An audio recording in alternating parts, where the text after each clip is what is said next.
Hello students, आप सबका मेरे चैनल पर स्वागत है। इस वीडियो के थ्रू हम फर्स्ट सैंपल पेपर की प्रैक्टिस करेंगे। सेक्शन ए से शुरू करते हैं। इस सेक्शन में 1 मार्क के प्रश्न होंगे। प्रश्न नंबर 1 देखिए। हृदय जब संकुचित होता है, मीन्स हृदय जब सिकुड़ता है, तो रुधिर धमनियों में जाने के पश्चात हृदय में वापस नहीं आ पाता। क्यों? हृदय में वॉल्व उपस्थित होते हैं जो रुधिर को धमनी से हृदय में वापस आने से रोकते हैं। आप चित्र में देखें, नीचे के दोनों निलय कोश तथा धमनी के बीच में वॉल्व हैं। नंबर 1 एंड नंबर 2 लेबलिंग देखिए, ये वॉल्व हैं जो पिंक कलर के वॉल्व दिखाए गए हैं।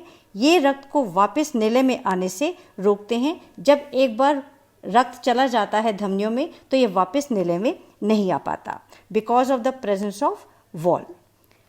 प्रश्न नंबर 2, 2 जीवों के नाम लिखो जो भोज्य पदार्थ का विघटन शरीर के बाहर करते हैं और फिर उनका अवशोषण करते हैं। इनके एग्जाम्पल हैं फफूंदी, ईस्ट तथा मशरूम। ये ऐसे जीव हैं जो भोजन को पहले बाहर विघटित करते हैं और उसके बाद उसको सोख लेते हैं। प्रश्न नंबर 3, श्वास नली की दीवारें कम वायु होने पर भी सिमटती क्यों नहीं?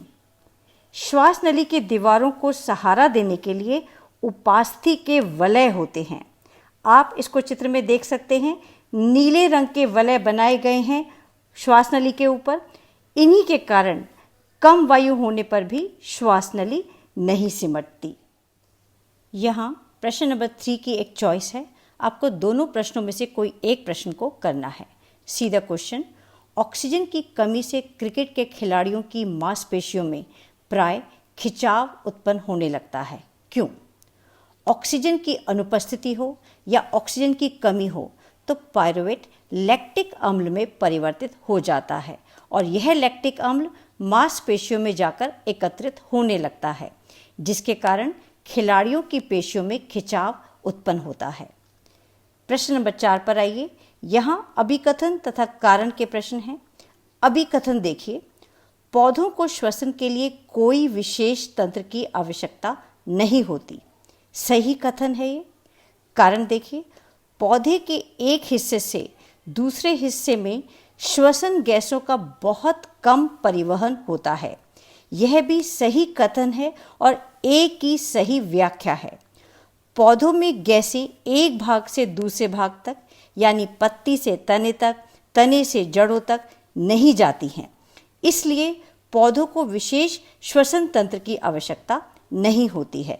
सो करेक्ट आंसर यहाँ पर ए है।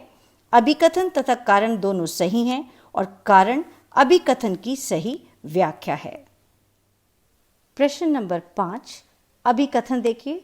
सन 1980 से वायुमंडल में ओजोन की मात्रा में तीव्रता से गिरावट आने लगी। यह सही कथन है। कारण देखिए, सूर्य से आने वाली पराबैंगनी विकिरण मानव में त्वचा कैंसर का मुख्य कारण है। यह भी सही कथन है। सूर्य से जो पराबैंगनी किरणें पृथ्वी तक आती हैं, उसके कारण त्वचा रोग, त्वचा कैंसर जैसे रोग उत्पन्न हो जाते हैं। यह सही कथन है, परंतु यह अभिकथन का सही व्याख्या नहीं है। तो सही व्याख्या क्या है? क्लोरोफ्लोरोकार्बन का इस्तेमाल रेफ्रिजरेटरों में तथा आग बुझाने के यंत्रों में करने के कारण ओजोन की परत में गिरावट आई है। सो यहाँ पर करेक्ट आंसर बी है। अभिकथन तथा कारण दोनों सही हैं और कारण अभिकथन की सही व्याख्या नहीं है। प्रश्न नंबर 6, निम्नलिखित को ध्यानपूर्वक पढ़िए एवं 1 से 5 में से कोई 4 प्रश्नों के उत्तर दीजिए। ये अनुच्छेद प्रजनन से जुड़ा हुआ है। एक कोशिकीय जीवों में तथा बहुकोशिकीय जीवों में किस प्रकार प्रजनन होता है, इसको पढ़ने के पश्चात आप आंसर कीजिए नंबर 1 to नंबर 5। प्रश्न 6 का फर्स्ट पार्ट देखिए। प्रजनन और वृद्धि दोनों समान हैं एक कोशिकीय शैवाल, जीवाणु और अमीबा में। इन तीनों में प्रजनन और वृद्धि दोनों समान होती हैं। तो सही आंसर यहाँ पर ए है, मार्क ए। सेकंड पार्ट देखिए क्वेश्चन का। दिया गया चित्र दर्शाता है, चित्र को देखिए, यह शो कर रहा है प्लाज्मोडियम में बहुविखंडन जो एक मलेरियल परजीवी है। सो यहाँ पर करेक्ट चॉइस सी है, प्लाज्मोडियम में बहुविखंडन, मार्क सी। प्रश्न 6 के थर्ड पार्ट पर आइए। दिए गए चित्र का अध्ययन कीजिए जिसमें पौधे में कायिक प्रवर्धन दर्शाया गया है। X पत्तियों के Y से विकसित होती है और इस प्रकार का प्रजनन Z पौधे में देखा जा सकता है। दी गई तालिका से आपको X, Y तथा Z का सही चुनाव करना है। X क्या है? X कलिका है जो पत्तियों के कोरों से निकलती है, यानी X कलिका है। Y कोर है। कौन से पौधे की पत्ती है ये? ब्रायोफिलम। सो आंसर यहाँ पर क्या है? C, X Kalika, Y core and Z bryophyllum. So mark C। Fourth part पर आइए क्वेश्चन के। सही कथन चुनना है आपको। पहला कथन देखिए, अलैंगिक जनन से मिलने वाले जीव आनुवांशिक रूप से जनक जीव के समान होते हैं। यह कथन बिल्कुल सही है। जितने भी जीव हमें अलैंगिक जनन से मिलते हैं वो अपने जनक जीव के बिल्कुल समान होते हैं, एक जैसे होते हैं आनुवांशिक रूप से। नंबर 2 पर आइए। जो पौधे बीज उत्पन्न करने की क्षमता खो चुके हैं उन्हें कायिक प्रवर्धन विधि द्वारा उगाया जाता है। यह भी बिल्कुल सही है।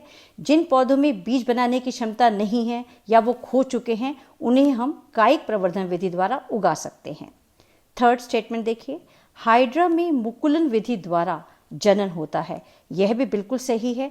हाइड्रा में मुकुल बनता है, बाद में ये मुकुल हाइड्रा से अलग होकर नया हाइड्रा बनाता है। फोर्थ पर आइए।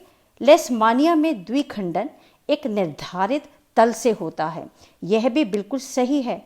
अमीबा में द्विखंडन होता है किसी भी तल से, लेकिन लेशमानिया में द्विखंडन एक पर्टिकुलर निर्धारित तल से ही होता है। सो यहाँ पर चारों स्टेटमेंट सही हैं। करेक्ट चॉइस यहाँ पर क्या है? डी, सभी कथन सत्य हैं।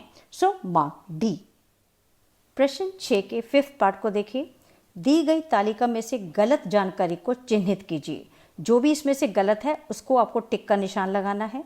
ऊपर देखिए क्या लिखा हुआ है? जीव, और दूसरी साइड पर लिखा हुआ है जनन प्रक्रिया।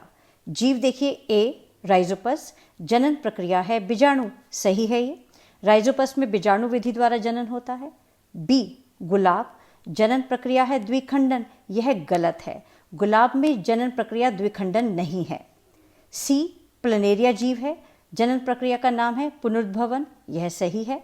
डी, स्पायरोगैरा जीव है और जनन प्रक्रिया का नाम है खंडन, यह भी सही है। तो गलत जानकारी कौन सी है? B, mark B. Section B पर आइए। सेक्शन बी में जितने भी प्रश्न होंगे वो 2 मार्क्स के होंगे। प्रश्न नंबर 7 को देखिए। हमारे अमाशय में अम्ल की क्या भूमिका है? हमारे अमाशय से हाइड्रोक्लोरिक अम्ल निकलता है। हाइड्रोक्लोरिक अम्ल निष्क्रिय पेप्सिनोजन को क्रियाशील पेप्सिन में परिवर्तित कर देता है। मीन्स बेसिकली इसका काम क्या है? ये पेप्सिनोजन को पेप्सिन में परिवर्तित करने का काम करता है। सेकंड भूमिका देखिए, भोजन में उपस्थित जितने भी जीवाणु हैं उनको नष्ट कर देता है हाइड्रोक्लोरिक अम्ल। तो ये दोनों भूमिका हैं हाइड्रोक्लोरिक अम्ल की इन अमाशय। प्रश्न 8 पर आइए। सभी पौधे दिन के समय ऑक्सीजन गैस तथा रात्रि में कार्बन डाइऑक्साइड गैस का निष्कासन करते हैं। स्पष्ट कीजिए। दिन में प्रकाश संश्लेषण की दर श्वसन की दर से अधिक होती है। मीन्स प्रकाश संश्लेषण ज़्यादा होता है श्वसन के मुकाबले में, इसलिए पौधे दिन में ऑक्सीजन गैस का निष्कासन करते हैं या ऑक्सीजन गैस निकालते हैं। रात्रि में क्या होता है? रात्रि में पौधों में प्रकाश संश्लेषण नहीं होता और पौधे सिर्फ श्वसन करते हैं उस समय, तो श्वसन के दौरान कार्बन डाइऑक्साइड गैस निकलती है, इसलिए रात्रि में पौधे कार्बन डाइऑक्साइड गैस का निष्कासन करते हैं। प्रश्न नंबर 9। पानी की मात्रा किस प्रकार प्रकाश संश्लेषण की दर को प्रभावित करती है? जल की मात्रा रंध्रों के खुलने और बंद करने को नियंत्रित करती है। चित्र देखिए, रंध्र ए खुला हुआ है और दूसरे चित्र में रंध्र बंद है। जब जल की मात्रा कम होती है तो रंध्र बंद हो जाते हैं और कार्बन डाइऑक्साइड पत्तियों में प्रवेश नहीं कर पाती, जिसके कारण प्रकाश संश्लेषण की दर कम हो जाती है। तो इस प्रकार पानी की मात्रा प्रकाश संश्लेषण की दर को प्रभावित करती है।